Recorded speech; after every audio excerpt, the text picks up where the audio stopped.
5 है, संख्या और 4n पर विचार कीजिए जहाँ n एक प्राकृत संख्या है। जांच कीजिए कि क्या n का कोई ऐसा मान है जिसके लिए 4n अंक शून्य पर समाप्त हो सकता है। देखिए यहाँ पर क्या है कि 4n अंक शून्य पर समाप्त हो सकता है, उसका आपको बताना है कि 4n अंक शून्य पर कब समाप्त हो सकता है। तो देखिए शून्य पर समाप्त होने वाला अंक का कुछ एग्जाम्पल है यहाँ पे, जो 10 है, 20 है, 30 है, 40 है, 100 है, 500 है, 70 है, अनेकों इस तरह का अंक है जो शून्य पर समाप्त होता है। तो इसमें कुछ खास पैटर्न होता है, ठीक है। जो शून्य पर समाप्त जो अंक होगा उसमें कुछ खास पैटर्न होगा, जिसमें कुछ का अभाज्य गुणनखंड नीचे किए है। तो देखिए ये जो शून्य पर समाप्त हुआ है इसका अभाज्य गुणनखंड में 2 5 है।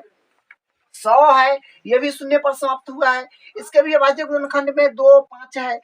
देखिए 2 और 5 की संख्या ज्यादा बार हो सकता है, लेकिन 2 और 5 अनिवार्य रूप से उपस्थित होगा इसमें भी। देखिए और एक एग्जांपल लिए हैं 15, जो क्या है, ये शून्य पर समाप्त नहीं होता है। तो देखिए इसके अभाज्य गुणनखंड में 3 है, 5 है, 3 है, 5 है, यानी शून्य पर समाप्त अगर नहीं हो रहा है तो 2 और 5 में से कोई एगो दिख जाएगा, लेकिन दोनों नहीं दिखेगा, जो शून्य पर समाप्त नहीं होता है।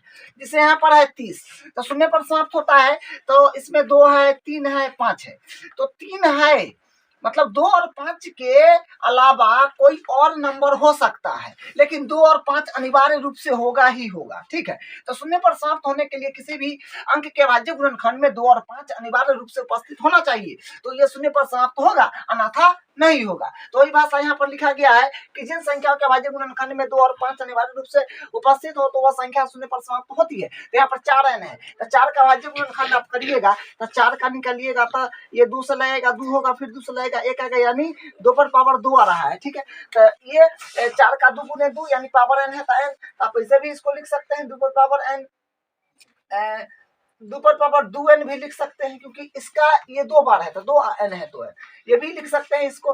तो देखिए इसमें 2 है सिर्फ, अभी आपको हम क्या बताएं कि अभाज्य गुणनखंड किए तो 2 और 5 आना चाहिए, लेकिन इसमें सिर्फ 2 ही रह गया, 5 तो आया नहीं, तो शून्य पर समाप्त कभी नहीं हो सकता है।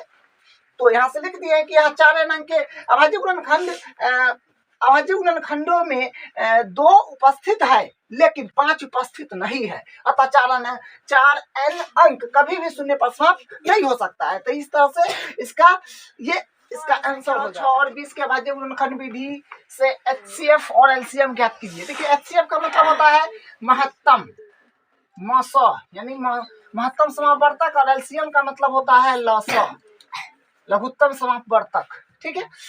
HCF यानी हाईएस्ट कॉमन फैक्टर, LCM मतलब लोएस्ट कॉमन फैक्टर। तो संख्याओं 6 और 20 के अभाज्य गुणनखंड करना है, तो अभाज्य गुणनखंड करके आपको लघुत्तम और महत्तम ज्ञात करना है। तो 6 का अभाज्य गुणनखंड कर दीजिए कितने आ रहा है, फिर 20 का कर दीजिए कितने आ रहा है।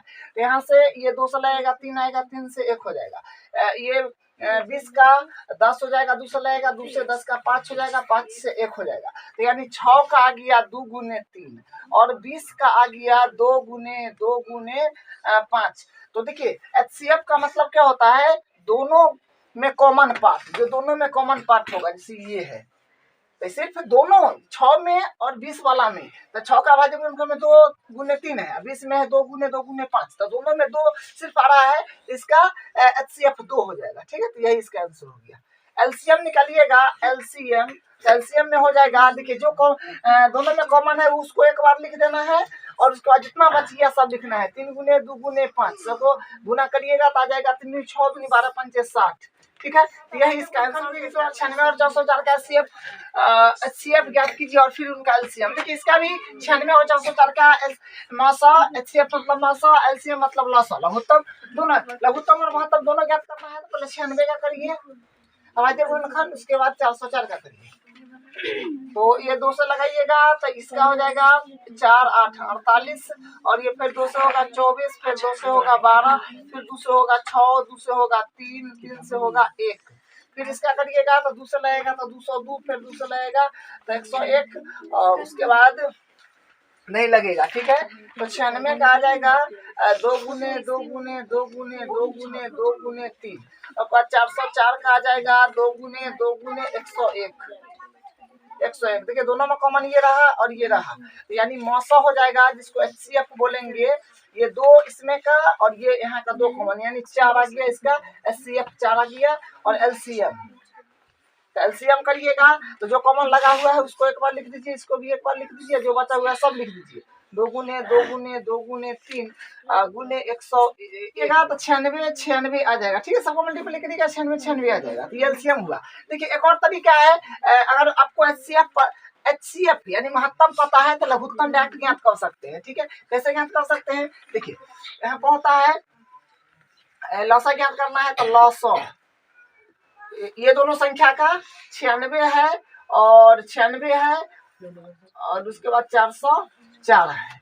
तो इसको आप कैसे करिएगा? देखिए 90 96 ना है, 96 गुने 404 बट्टा और जो आपका मौसा आया हुआ है वो मौसा 4 आया है, यहाँ 4 लिख दीजिए। तो इसको कटिएगा 24 से में कटेगा, इस सबको फिर गुना करिएगा तो लघुत्तम यहाँ से मिल जाएगा 96। ठीक है, संख्या 6, 72 और 120 का भाज्य गुणनखंड विधि से HCF और LCM ज्ञात कीजिए। फिर 3 संख्या दे दिया है, उसका महत्तम और लघुत्तम ज्ञात करना है। तो यहाँ से 6 का भाज्य गुणनखंड करिए, फिर उसके बाद 72 का भाज्य गुणनखंड करिए, फिर 120 का भाज्य गुणनखंड करिए। तो यहाँ से ये आ जाएगा 2 से 3, 3 से 1, फिर यहाँ से 2 से आ जाएगा 36, फिर 2 से आ जाएगा 18, फिर 2 से आ जाएगा 9, 3 से आ जाएगा 3, 3 से आ जाएगा 1, फिर इसको 2 से करिएगा 60, 2 से करिएगा 30, फिर 2 से करिएगा 15, 3 से करिएगा 5, 5 से करिएगा 1। तो यहाँ से 6 के आ गया 2 गुने 3, उसके बाद 72 के आ गया 2 गुने 2 गुने 2 गुने 3 गुने 3, उसके बाद 120 का करिएगा 2 गुने 2 गुने 2 गुने 3 गुने 5। तो तीनों में जो कॉमन आ रहा है वही महत्तम हो जाएगा, 3 भी मिल जाएगा। देखिएगा 2 भी, तो यहाँ से गया HCF, तो HCF यहाँ से का ये जो कॉमन लगा हुआ एक बार, यहाँ से फिर तीनों लाइन में 3 कॉमन है तो ये एक बार, यानी 6 आ गया। CF 6 गया, इसका HCF का ये आंसर हो गया। अब LCM देखिए, तो LCM में करिएगा LCM, तो LCM में क्या होगा? देखिए जो 2 लाइन में भी कॉमन आ रहा है उसको भी कॉमन लगा लीजिए, इसको भी कॉमन लगा लीजिए, और कॉमन नहीं लगने वाला है। अब जितना कॉमन लगा है सबको एक एक बार लिखिए, तीनों में है तो वो भी एक के बार, फिर ये दोनों में है तो उसको भी एक के बार, फिर दोनों में उसको भी एक के बार, फिर 3 को 3 जो है तीनों में है तो एक बार कॉमन वाला किसी पे एक बार लिखिएगा। उसके बाद 3 बचल है, अब 5 बचे बचला हवा है उसको डिटीज, और जो कॉमन लगल है उसको एगो बस, इसको गुना करिएगा तो जगह 360, तो इसका LCM 360 आ गया, इसका आंसर